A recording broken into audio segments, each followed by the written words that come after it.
अस्सलाम वालेकुम एवरीवन। उम्मीद करता हूँ कि आप सब ठीक होंगे। आज आप लोगों के सामने एक नई वीडियो लेके आया हूँ। ये वीडियो क्वांटिटेटिव रीजनिंग के हवाले से है। बहुत से लोगों का माइंड में ये चल रहा है कि ये क्वांटिटेटिव रीजनिंग जो है वो एक बड़ा मसला है। तो आज मैं आप लोगों के माइंड को क्लियर करूँगा कि क्वांटिटेटिव रीजनिंग क्या होता है, इसमें किस टाइप के क्वेश्चन आते हैं और कौन कौन सी चीज़ें इसमें शामिल हैं। तो चलते हैं आज के इस लेक्चर की तरफ। सबसे पहले मैं क्वांटिटेटिव रीजनिंग के बारे में बताऊंगा, यानी क्वांटिटेटिव रीजनिंग होती क्या, इसकी डिफिनीशन क्या है। तो आप लोगों के सामने स्लाइड भी नज़र आ रही होगी, इसमें इसकी डिफिनीशन भी है।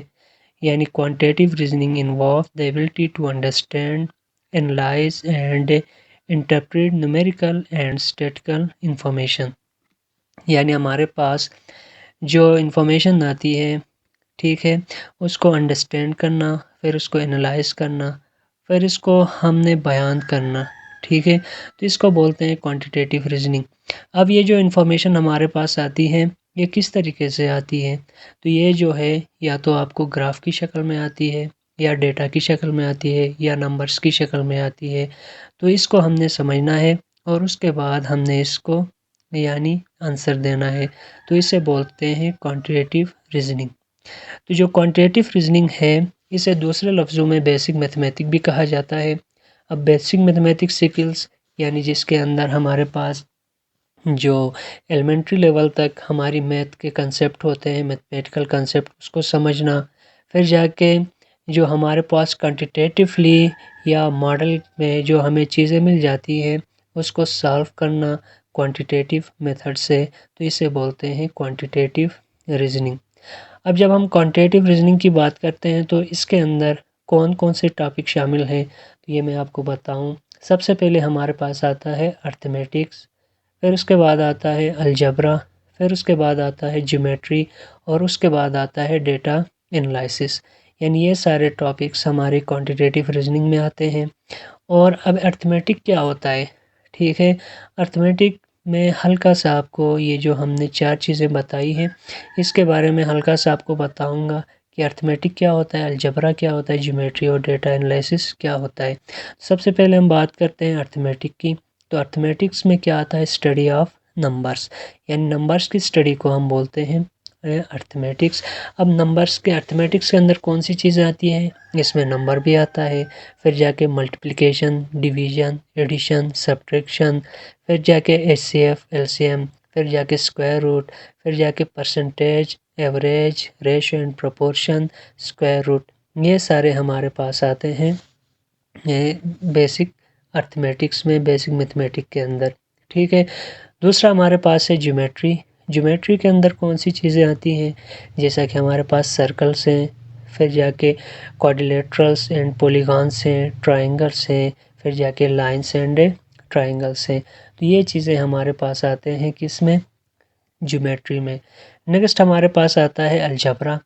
अलजबरा के अंदर ये हमारे पास जो टॉपिक्स होते हैं वो operation with exponents, factoring, simplifying algebraic expressions, relations, functions, equations और इनइक्वालिटीज़, फिर जाके solving linear and quadratic equations, फिर जाके solving simultaneous equations and inequalities, फिर जाके setting up equation two solve word problem. तो ये सारी चीज़ें हमारे पास आती हैं अलजबरा के अंदर।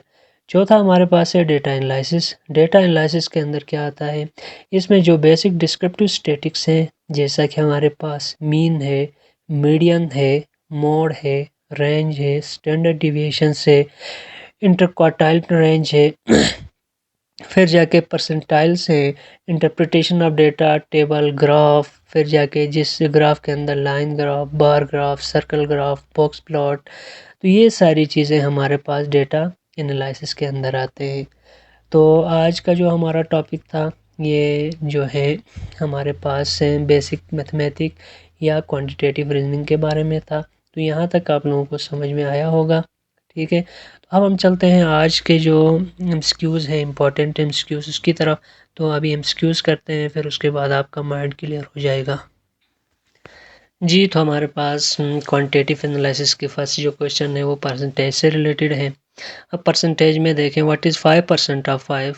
5 का 5% कितना होगा? तो परसेंटेज निकालने के लिए हमारे पास फार्मूला है, यानी जो हमारे पास गिवन है वो डिवाइड बाय 100 मल्टीप्लाई बाय 5, क्योंकि हमें 5 का 5% चाहिए। तो यहाँ पर हमारे पास आप देख सकते हैं 5 को 5 से मल्टीप्लाई किया 25 आया, डिवाइड बाय 100 किया तो 0.25। तो ये हमारे पास ऑप्शन है इसका करेक्ट हो गया।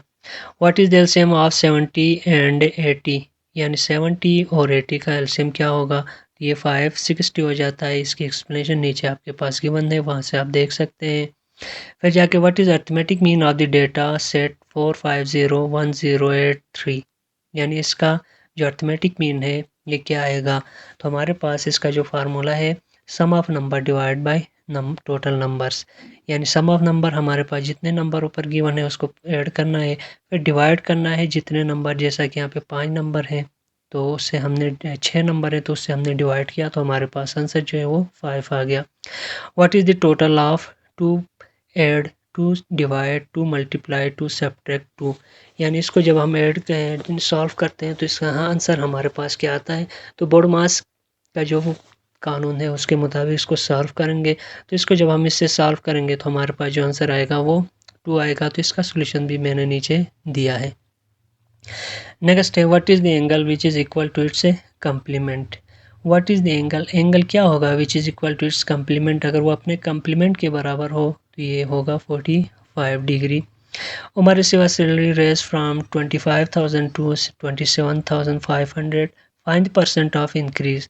यानी उमर की जो सैलरी है वो 25,000 से 27,500 हुई है, तो उसको कितना इंक्रीज हुआ है तो वो हमने दिखाना है। तो उसका फार्मूला हमारे पास है, सबसे पहले हम डिफरेंस निकालेंगे, यानी पुरानी जो हमारी सैलरी थी उससे जो मौजूदा सैलरी है उसको सब्ट्रैक्ट करेंगे तो हमारे पास आएगा 2500। अब 2500 को हम डिवाइड करेंगे ओल्ड सैलरी से जो कि हमारे पास 25,000 है, मल्टीप्लाई करेंगे 100 से तो हमारे पास आंसर आएगा। तो इसका जो आंसर है वो 10 आएगा। A solid body bounded by 6 dash faces called a cuboid. यानी सॉलिड बॉडी जिसके 6 किस किस्म के फेसेस हो तो उसे क्यूबॉइड बोलते हैं। तो ये होता है रेक्टेंगुलर, यानी 6 रेक्टेंगुलर फेसेस का सॉलिड बॉडी को हम क्यूबॉइड बोलते हैं। नेक्स्ट है हमारे पास what is the probability that number is selected from the number 1 to 15 is a multiple of 4। यानी जब हम 1 से लेके 15 तक नंबर्स लिखते हैं तो इसमें प्रोबेबिलिटी जो 4 की है मल्टीपल कितने आते हैं? ये है 1/5। तो 15 डिवाइड बाय हम 3 करेंगे तो 3 5 15 तो 1/5 इसका आ गया। नेक्स्ट है super set of flower is. Flower की सुपर सेट क्या है? तो ये प्लांट्स आते हैं। क्यों प्लांट्स आते हैं? क्योंकि ये फ्लावर जो है प्लांट का एक किस्म होता है, यानी प्लांट्स में फूल होते हैं तो पौधों के अंदर सारे फूल्स मुश्तमिल होते हैं, इसलिए हम प्लांट्स कहेंगे। What is arithmetic mean of the number 2 0 5 4 9 10 and 12? यानी इसका अर्थमेटिक मीन कितना होगा ये मैंने पहले भी बताया था। इसको सब हम पहले हम सम ऑफ करेंगे, फिर उसको डिवाइड करेंगे टोटल नंबर के साथ, इसका आंसर हमारे पास आएगा जो कि 6 है। नेक्स्ट है हमारे पास what is the first number in this series? यानी इस सीरीज़ में फर्स्ट नंबर हमारे पास कौन सा है? तो ये 48 है। अब इसको सॉल्व करने का तरीका क्या है? यहाँ पर आप देख सकते हैं पहले 3 को मल्टीप्लाई किया है 2 से तो 3 2 6 आया, फिर उसमें ऐड किया है 4 को तो 10 आ गया, फिर इसी हिसाब से 10 दूनी 20 हो गया, 20 पे 4 ऐड किया 24 हो गया, फिर 24 को मल्टीप्लाई किया 2 से तो 48 हो गया। अब 48 पे जब हम 4 ऐड करेंगे तो हमारे पास आएगा 52, लेकिन यहाँ पे 52 नहीं है तो इस सीरीज़ में जो पहला हमारे पास नंबर होगा वो 48 होगा। ठीक है। नेक्स्ट है Ahmad family left house 4:15 AM and reach 5 hours and 20 minutes। What was the time when they reached? यानी अहमद की जो फैमिली है वो 4:15 पे घर उन्होंने छोड़ा, फिर 5 घंटा 20 मिनट पे वो पहुंच गए। ठीक है, तो जब वो पहुंचे तो टाइम कितना हुआ होगा? तो ईजी है, आप भी कर सकते हैं, 9:35 हुए। नेक्स्ट है 3 कैंडिडेट्स इन इलेक्शन रिसीव्ड, यानी 3 कैंडिडेट्स हैं उन्होंने इस तरह के वोट लिए, एक ने 1136, दूसरे ने 77,636 और तीसरे ने 11,628 वोट लिए। तो what percentage of the total vote did the winning candidate get? तो जो जीता हुआ कैंडिडेट है उसने कितने वोल्ट लिए। तो इसके पास हमारा फार्मूला क्या होगा, सबसे पहले हम क्या करेंगे कि जितने वोल्ट्स जो हैं वो पोल हुए हैं उसको हम ऐड करेंगे तो हमारे पास आता है 20,400। ठीक है, अब 20,400 को डिवाइड करेंगे जो विनिंग कैंडिडेट ने लिया है, विनिंग कैंडिडेट के जो वोट हैं उसको डिवाइड करेंगे हम टोटल नंबर ऑफ वोट से और मल्टीप्लाई करेंगे 100 के साथ, तो इससे हमारे पास परसेंटेज आएगी जो कि 57 है। नेक्स्ट है हमारे पास if 3 multiply 4 is equal to 14, 5 multiply 6 is equal to 33, 7 multiply 8 is equal to 60, then 8 multiply 9 is equal to dash। यानी यहाँ पर आप देख सकते हैं 3 चौका 12, 12 पे 2 ऐड किया है तो वहाँ पे 14 आ गया, 5 6 30, 30 पे 3 ऐड किया है 33 आ गया, 7 8 56, 56 पे 4 ऐड किया है तो वो आ गया 60, और 9 72, 72 पे आप 5वें नंबर पे आता है तो 5 ऐड करेंगे तो हमारे पास आएगा 77, तो करेक्ट ऑप्शन ए हो गया। नेक्स्ट है 6 pipe are required to fill tank in 80 minute, यानी 6 पाइप्स ज़रूरत होती हैं एक टैंक को फिल करने के लिए 80 मिनट में। तो how long will take to 5 pipes of the same type are used, यानी अगर उसी किस्म के 5 पाइप्स का इस्तेमाल करेंगे तो कितना टाइम लगेगा।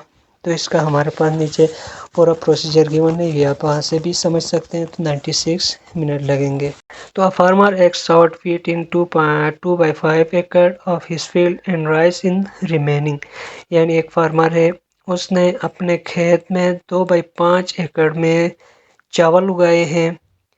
If his field is 10 hectare, अगर उसका फील्ड 10 हेक्टर है तो how many hectare are sown with rice, तो कितने हेक्टर में उसने चावल उगाए होंगे।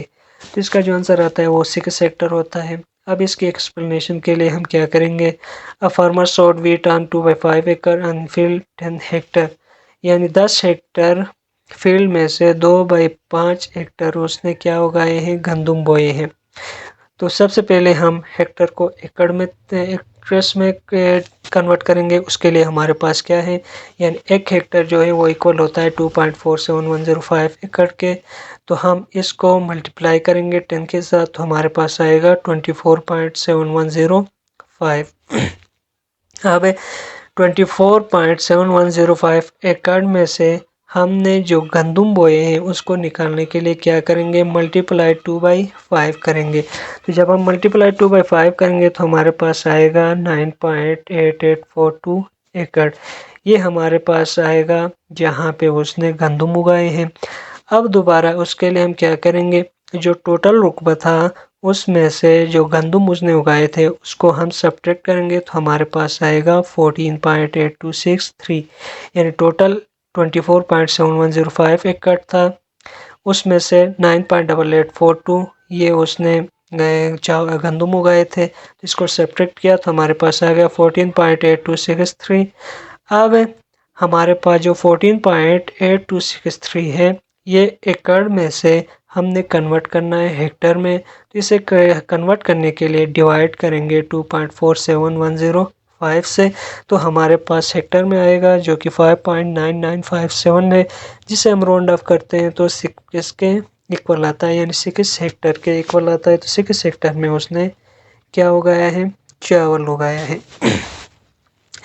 नेक्स्ट है, a farmer divide his land into 3 equal parts, एक फार्मर है उसने अपनी ज़मीन को 3 बराबर हिस्सों में तकसीम किया है। इज़ 15 एकड़, तो उसकी जो ज़मीन है 15 एकड़ है। What is the area of each part, तो हर एरिया कितना होगा, यानी 3 इक्वल पार्ट्स में 15 है तो 5 15 5 इसका हमारे पास आंसर आएगा।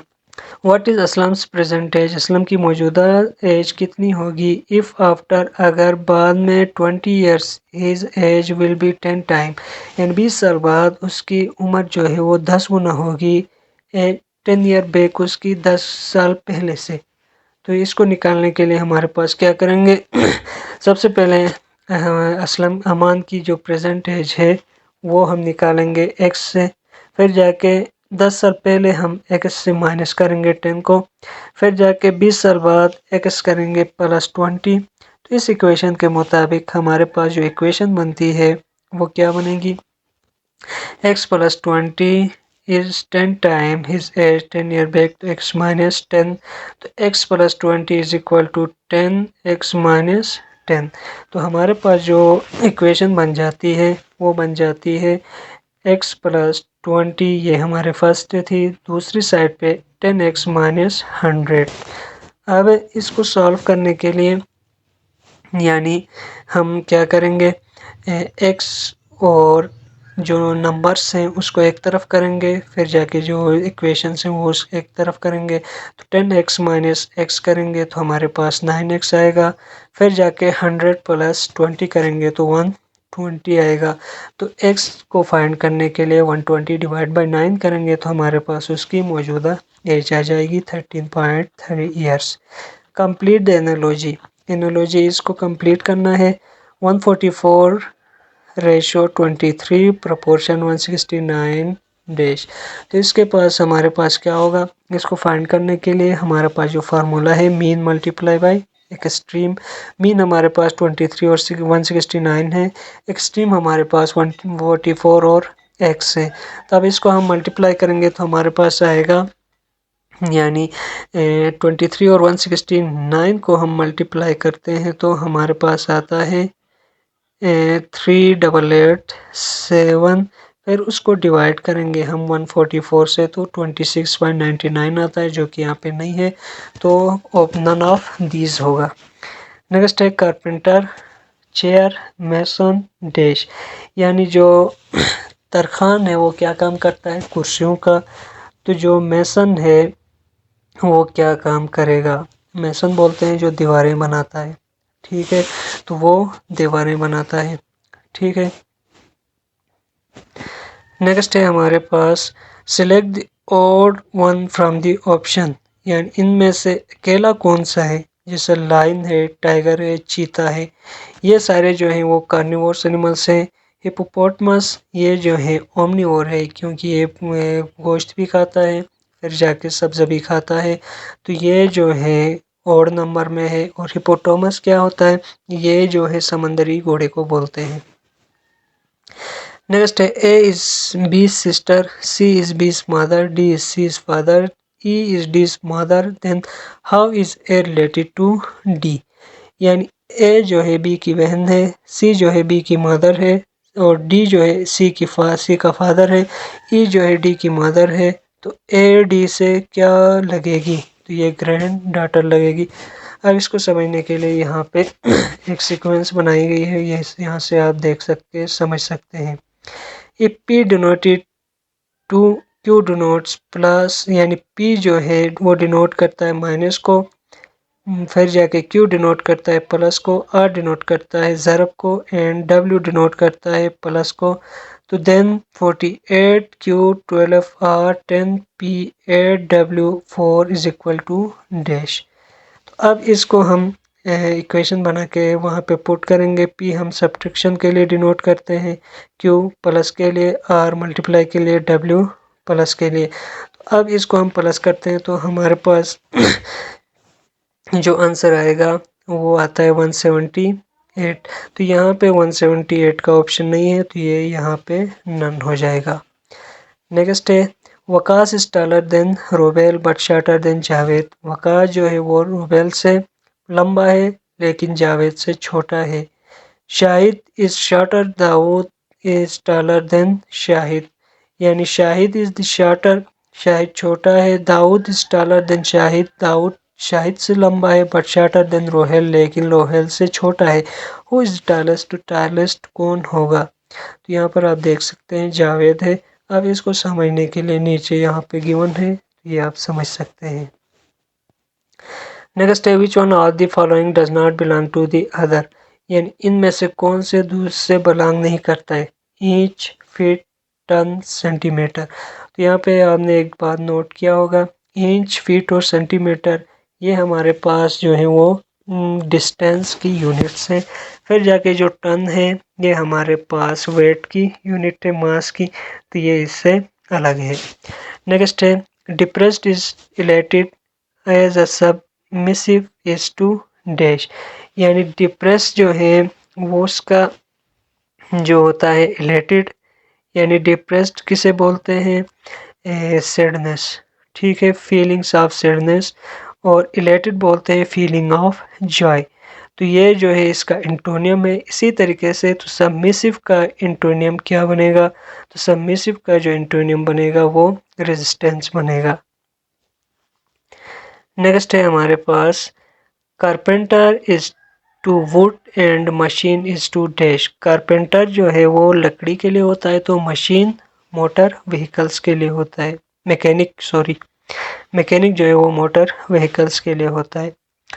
What is the 21st prime number, यानी 21वां प्राइम नंबर कौन सा है। तो प्राइम नंबर किसे बोलते हैं, जो वो नंबर जिसके दो फैक्टर्स हो, एक और दूसरा वो खुद।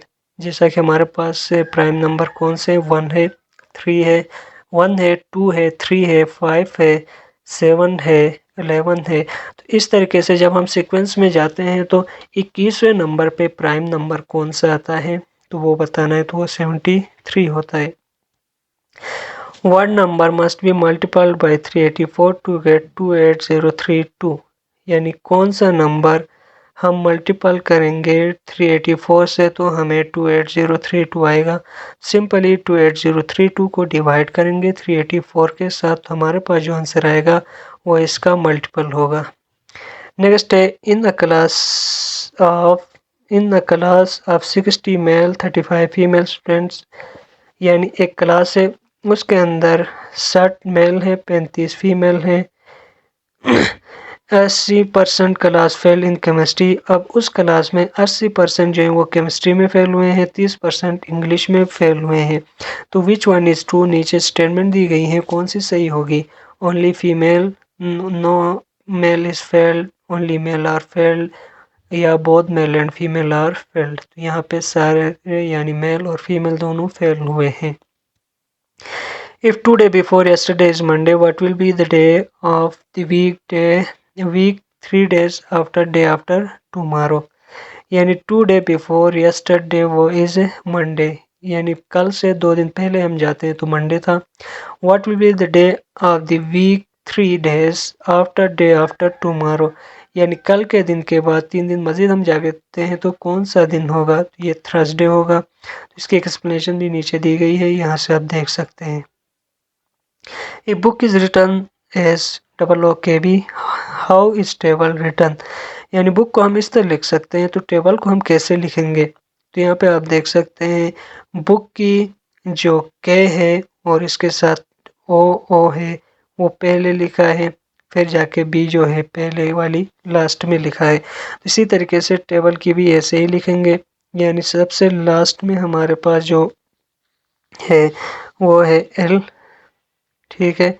एल के बाद हम लिखेंगे बी, बी के बाद हम लिखेंगे ए के बाद ई के बाद टी, यानी पहले वाला को हमने लास्ट में ले जाना है। नेक्स्ट है हमारे पास select the related word from the given alternative, clothes, tailor, wood, dash, यानी जो हमारे पास दर्जी होता है उसका ताल्लुक होता है कपड़ों के साथ, तो लकड़ी का ताल्लुक होगा कारपेंटर के साथ। Complete the analogy, ocean is to water as forest to trees, यानी समंदर में पानी होता है तो जंगल में क्या होगा, दरख्त होंगे। तो यहाँ तक आपकी जो हमारी क्लास थी वो कंप्लीट हो गई है। तो क्वांटिटेटिव रीजनिंग से रिलेटेड कोई भी क्वेश्चन हो तो आप मुझसे पूछ सकते हैं, कमेंट सेक्शन में आप बता सकते हैं। इंशाल्लाह मैं उस क्वेश्चन का आपको आंसर भी बताऊंगा और एक्सप्लेनेशन के साथ आपको वीडियो दूंगा। ओके, अल्लाह हाफिज़। अगर मेरे चैनल पे नए आए हो तो चैनल को सब्सक्राइब करें और बेल आइकन को दबाएं ताकि आने वाली हर वीडियो से आप मुस्तफ़ीद हो सकें। Thank you.